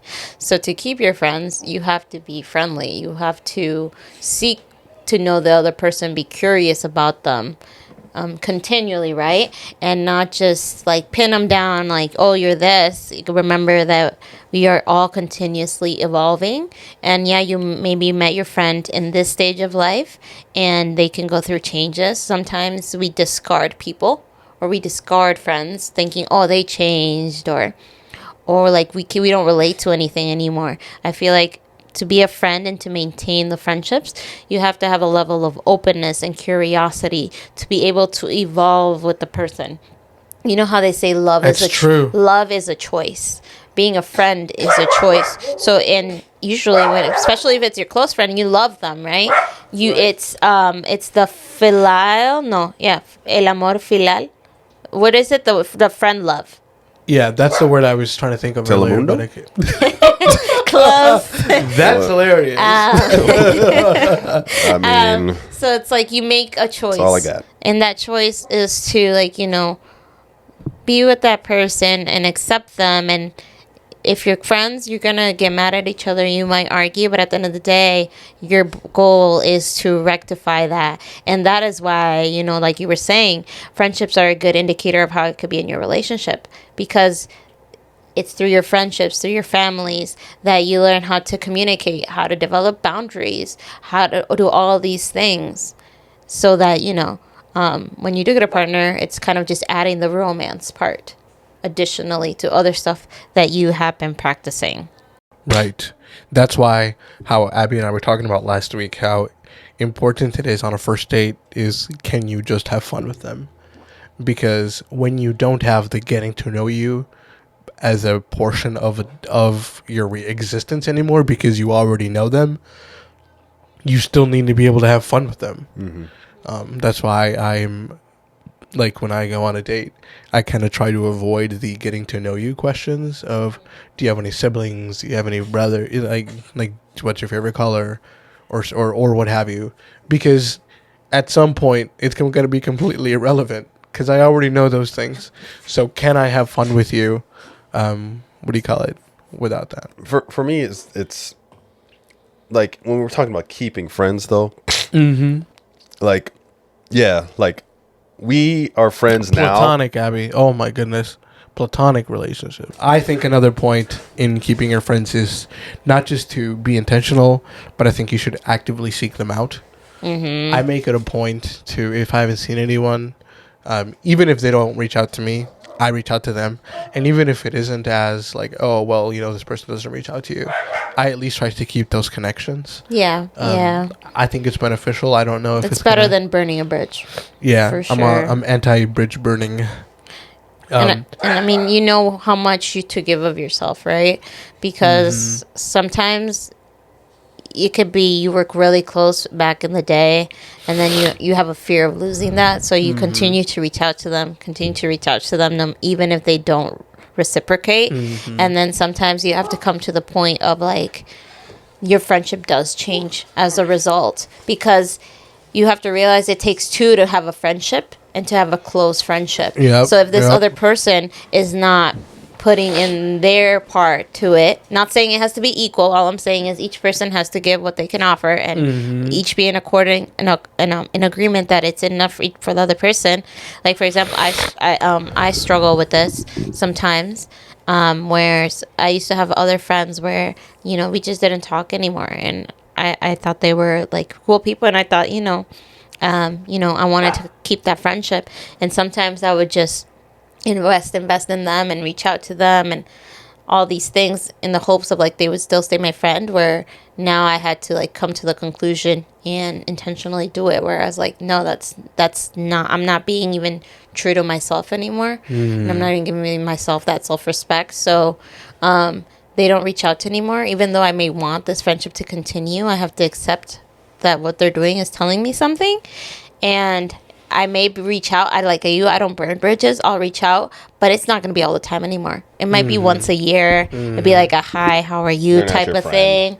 Huh? They're not friends. See, that's the Doesn't thing. matter. See, that's the thing for me, Well, I'm Mike. saying they're not friends. They're just, they're not close friends anymore. Once you realize that, it's not going to hurt you. Yeah, they're not close friends anymore. They go from close friends to close acquaintances or people that you used to know. But I don't close the window completely to coming back to being close. Right. If time does. Yeah, they have to show it though. I think at that point you've done your Yes. part. But you've kept the bridge there. Mm-hmm. Well, you didn't burn it. For You them didn't to come like. back. You didn't like. You know, they didn't like. You know. Well, neglect can burn bridges too. Yeah. Well, that's what I'm saying. But If you it's not neglect like the bridge, it's going to deteriorate by time and circumstances. you didn't burn it and destroy it. And I feel like sometimes Doesn't matter. Beat it down with a hammer. and I feel like now Right. more than ever, like I was saying before, people don't know how to be friends and don't know how to even be intentional about it. So like I've had some friends before where they were close. We were close. We're not close anymore. They're acquaintance. And then they reach out. And I know they reach out because they don't have anybody to talk to. Exactly. I can't stand people like that. You can't stand them? Come on, bro. That's not Christ. You're reaching out to me because I'm the last person. Abby, you were saying? Nah. Okay, yeah, I respect where you're coming from, but I'm like the opposite. I wouldn't reject that person because I feel like now more than ever we're struggling with loneliness, and so people don't have that friends. So if I can be a close friend in that person's eyes and provide them solace in their time of need, that's a Jesus thing, bro. I am not losing anything from myself. Like, am I personally, are you a close friend? Do I consider you a close friend? No, absolutely not. But I will be there. I'm respectfully, like, with my time if I can, right? It's like if that acquaintance calls me at 3 a.m., the odds of me answering are slim to none. I'm not right? saying just ignore and be mean to people, but I'm not gonna reach out and try to be like, hey. No. I'm not reaching out. No, she's saying if they reach out. If they reach out to me. To do what? To just like. Go get ice cream or go get some coffee. Nope. If I can be that one. I don't know, bro. If I can be like that one friend. I don't like or that like, attitude. I mean, everybody's at their own. You gotta be smart. How is that being dumb? Because people show you who they truly are. I know who they truly are, but So when their other friends come back into their life, you're gone to the side again. Is that really friendship? That's the thing. I never considered them my friend anymore. They're an acquaintance. Go out for ice cream? But that's the thing. I'm not going out of my way. It's being Christ-like. Is that not a thing too? If I can or I am free to do so. Like, I'm not going to pencil them in. Like, if I have an event and then they reach out, I'm like, I'm not going to sorry, I'm a little busy. Let me, how about another day, right? You waste your time when you do that. See, I don't think it's wasted time. Bro, what if Jesus were to treat us like you treat them? Because we neglect Jesus. Here's what Jesus tells us to do, though. I see it as outreach, Michael. I see it like, come on, Doc. I see it as outreach in the sense of like, I can provide for something for that person that, nobody maybe has provided for them. The Bible tells us. And that's my outreach for the week. That's great. That's great. You can pray for them. The Bible tells us not to cast our pearls before swine. But I'm not casting any pearls. Yeah, you are. Your time is a pearl. He cast his pearls before us. But here's the thing. That's Jesus. Jesus tells us what to do, though. And he says to be like him. Yes, so what's but up? we can't be like him all the way because we can't read minds. Okay, so how far would you go? See the future. Okay, so how far would you go? Well, this is what Jesus tells us to do. He says to what? Be harmless as does, but wise as a serpent. Why do you think he tells wise. that? I know, but I'm saying like you can't always like give your best to people because you think like, oh, they might come back to me. See, but now you're doing it for you. No, I'm not. I'm trying to protect myself. See, exactly. You're doing it for you. That's what God wants us to do. I see. I'm not holding hopes for them to try to be friends with me anymore. I accept it. I guess what I'm trying to say is I'm doing the outreach that where in the world where people just cut people off, where people just like, you don't agree with me anymore. Like I want to be I want that to receive that from other people, so I will give it to other people. Like I'm not gonna give you 2 hours of my time. Like, that's precious. Going out for ice cream, going out if they want to hang out with you, I think that's kind of like that. But here's the thing. Like, there's nothing wrong with what you're doing, but there's also nothing wrong if a person decides to say, no, like, you've hurt me in the past. I'm not going there. Like, you show me that you, are only using me for, like, your selfish purposes. Like, I'm not going to sit here and say that's wrong for a person to decide, like, I don't want to do it. I'm not saying what you're saying is wrong. Both approaches can be taken. It's up to the person to determine, to draw that boundary as to what they can do. And what I would say is don't close yourself off to the leading of the Holy Spirit, because a lot of times undeserving people come back and they really do need somebody to show them what Jesus is like. No, I'm not. Jesus can send another person. He don't need to send I'm not. Wow, damn. He can send another person. Let's move on. Right. No, why do we have to move on? How come I can't explain my point? No, okay, I've had life experiences that have taught me that, and it's been hard because I've had friends who clearly did not want anything to do with me, but when their other friends left, then they want to come back, and that hurts because it does hurt. I think you should verbalize and be like, "Hey, you used me last time." Of course, I have verbalized. Okay, and I'm not the only one with this experience. Many people have these experiences. Of course, a lot of people. But you learn. It's more common than not. And God tells us what to do. He gives us specific advice because God doesn't want us to be hurt. All right, He doesn't want us to like hate people, but He doesn't want us to get hurt. Jesus, He's the one where He comes back after, and like He's the one who we're supposed to always go, or He's the one that's always going to come and be there for us even when we don't want Him. But he doesn't necessarily tell us to do that in every instance in our lives. God wants us to, when people show us who they truly are, He wants us to, when people show us who they truly are, to act like accordingly. He doesn't want us to just keep going to someone, and even Jesus as a human did it. But yeah, act accordingly. When He knew people did not like love Him, or when they were trying to, like use Him in a way that was just not right, trying to test Him and things like that, He didn't respond to that. He told His disciples, when people reject you and they don't believe you, He said, wipe your feet off with But He also says, pray for them who spitefully use you. I did say pray. Didn't I say pray? I said you could pray for them. And notice He said spiteful. Exactly. Spitefully I said use pray. You. And if He said, you notice, pray for your at the enemies. very end, when Peter cut off the centurion's ear, he's like, nah, man, this ain't the move. Of course. I'm not telling us to do that. And on the cross, He said, forgive them, for they know not what they do. Of course. Did he ever visit the house of Caiaphas? No. That's a terrible example, but because that's we didn't know. Because he knew Caiaphas. Caiaphas tried to come off as some guy who was holier than thou, right? I guess what I'm just trying to say, Michael, is that I think God, He works with us where we're at, and He can send somebody else. Of course, He can save many people. I just don't want people to, you don't have to who are hurt to think that God, like they have to, like they don't have to go and reach them out. And potentially, God doesn't want us to do that. I mean, He wants us to forgive, but He also wants us to protect ourselves because people suck. Yeah. And so, I'm of the mindset that He protects us. Of course, He protects us too. But He protect wants ourselves. But He tells us how to protect us. Because I never said I was seeking those people. They're seeking. But He said, if someone who's clearly shown that they don't value you. Or just using you because they have the time to. They clearly didn't put it in, and they reach out to you. Like, you don't have to. I don't have be to. that person to like, oh, this time let me show them who Jesus is. No. God can send somebody else. I guess what they have to learn themselves. Like, you can't treat people like that. Otherwise, they're just going to keep doing it again. It's never going to change. Guys, we're coming up on 2 hours here. Mike, with that said, what advice would you give to people on keeping friends? I would say, the Bible, actually. What does Proverbs the Bible 17 say? says, a friend loveth at all times, right? But a brother, it says, and a brother is born for adversity. So if you want to keep your friends, like, you have to, I mean, it says it even in marriage, through sickness and health. And in health. Unto death. Like, you have to be there for your friends in, like, their times of adversity and, like, the rough times. Not just like, oh, it's good to party. Oh, because what happened to the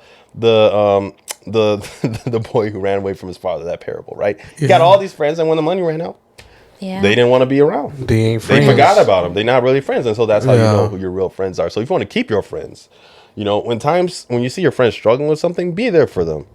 Right? And like, that's like, I think what's most important.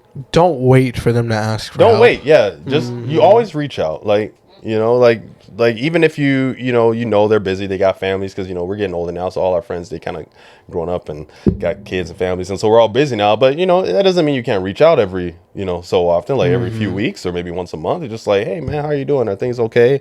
And then, if they tell you that no, then you just, you can go in there. But that's how, like, that's what shows me, like, in my experience, who my real friends are. When I've, like, gone through stuff and they've reached out for me and they've come over to my house, and, I've done that to my friends when like, the girl broke their heart and they crying and snot nosed and everything. Wow. I'm there for them. We go to the park, we get some food, and that stuff sticks with people. That binds people together. It's true. I would like. I hate that it has to be through adversity, but in this life. Well, I mean, they do say if you want to build a bond with somebody, you have to go through something. So last thing, and then I'll let you point. Jonathan and David. When the David goated of friends. When David was kicked out of the palace, it said Jonathan went out to him, and the Bible says their souls were tied together. That's real. Because of that adversity. And it was his own father. Jonathan, King Saul was trying to kill David. Michael Hughes. Right? And so he said their souls were tied together because the bonds that were formed through adversity did that. And they were friends for life, even closer than the love that a man has for his wife. That is some deep love. Yeah. And I would say another thing of keeping friends is keeping it real, how some people say, where, it's not just agreeing with the other person. Especially like if you see them in sin or something, like say something. Like today I was reading about what Ellen G. White has to say about friendships, and she says things will go wrong with everyone. Sadness, discouragement press every soul. Then a personal presence, a friend who will comfort and impart strength, will turn back the darts of the enemy that are aimed to destroy. Christian friends are not half as plentiful as they should be. In hours of temptation and crisis, what a value is a true friend. Satan at such times sends along his agents to cause the trembling limbs to stumble. But a true friend who will counsel, who will impart magnetic hopefulness and the calming faith that uplifts the soul. Oh, such help is this worth more than precious pearls. So a good friend is not just there to like give you pat on the back and praise, but rather they're there to help you get back up again when you made a mistake. They're like the ones that be like, bro, you made a mistake. I'm here to help you. Like, I don't condemn you, but let's work on this together because I love you and I want to see you grow. You know what I'm saying? Yeah. As we kind of wrap up here, two things I'll say is, number one, to keep your friends, both women and male friends, is don't leave things unsaid. We oftentimes don't give people their flowers while they're here on earth. And what that does is it gives us, or I should say, it doesn't give us the pleasure of sharing and being cared for when we should. Tell people that you love them. Tell your friends that you love them, that you care about them. And more than saying, show them in, in tangible ways, in ways that you care for them. Show up when you're needed. Give a birthday present, give them a present when they finish their masters or something, or whatever it is. I didn't get no present. No, I'm just kidding. I knew you were going to say that. I was just waiting. I literally was just... Baited me. You literally baited me. I was killing the time until you said you that. Baited me. And what does the Bible say about that? You're the one that has to tie the thing around your neck and throw yourself at the bottom of the ocean. See how she just turned that around? Some women, Mike. No. But jokes aside, I feel like... we should never neglect our friends. And again, they're going to be way more important as we age. And they're wholesome for their own sake. They make life worth living. It's our relationships that make life worth living. It's proven that friends help you survive. They not only help you be happy, but your odds of survival increase. I know for a fact that my happiness correlates with the quality of my relationships. Of course. Yeah. So don't neglect your friends, and know that maybe it's probably going to be through your friends who you're going to meet. And at the end of the day, your spouse is going to be your friend. Yeah. Whoever you're going to date is going to be your friend. So learn how to be a good friend. You can't be a bad friend and then think you're going to be a great spouse. Yeah, that's something we didn't even touch on. How to be a good friend. Although we kind of touched about it on how to keep a good friend. How to keep. We kind of touched on it. You're a good friend by... Just be nice, y'all. Just be nice. Don't. Being nice and true to who you are. Be trustworthy. Yeah. Yeah. All right. Seek people out. Let's pray, shall we? Yeah. Father, thank you for loving us the way that you do. And I want to thank you for being our friend and showing up for us whenever we need you. God, you know that in today's day and age, it can be hard to make friends and to maintain friendships in the day and age of distraction and whatnot. But God, I pray that you help us to make friends, both women and male friends, to be able to develop that side of our personality and our characters. And Father, because we know that that's probably where we're going to meet our future mate too, through our friends. So I pray that you help us be a good friends, that you help us find good people to be friends with, and that we can keep them all the way to heaven. Thank you for loving us the way that you do, and be with us throughout the rest of the week. In Jesus' name we pray. Amen. Amen.